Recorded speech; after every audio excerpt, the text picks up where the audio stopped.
Middle ক্লাসে শেখানো হয় না এমন না, শেখানো হয়। ধরেন মিডল ক্লাসে অনেক প্রবলেম থাকে, আপনাকে নিয়ে অনেক প্রবলেম থাকবে, আমাকে নিয়ে অনেক প্রবলেম থাকবে, প্রবলেমের শেষ নাই। যারা গরিব ওদের প্রবলেমের শেষ নেই। আপনাকে শেখানো হবে প্রবলেম কীভাবে অ্যাডজাস্ট করতে হবে। এটা কি বাবা মার দোষ দিয়ে লাভ নেই, ওনারাই বা কী করবে, ওনারা ওনাদের সর্বোচ্চ দিয়ে চেষ্টা করে।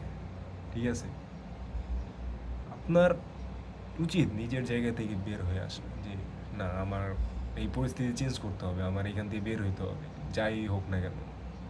বাঁচলে বাঁচার মতো বাঁচবো, নয় বাঁচার দরকার নেই। কারণ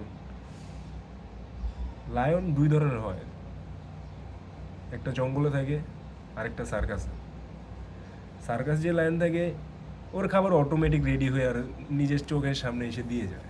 আর যে জঙ্গলে থাকে ও শিকার করে খায়, হোক এটা একদিন শিকার করে এক সপ্তাহ বসে থাকবে, কিংবা এক সপ্তাহ টানা শিকার করবে।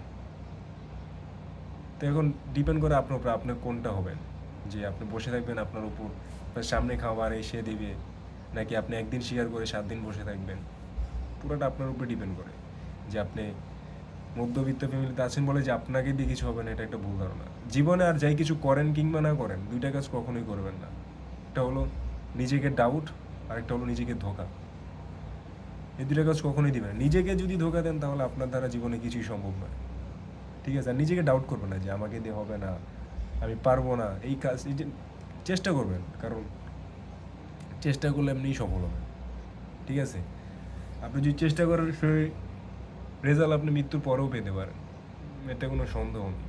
যদি আপনার চেষ্টা অনেস্ট থাকে, মন থেকে চেষ্টা করেন সফলতার জন্য।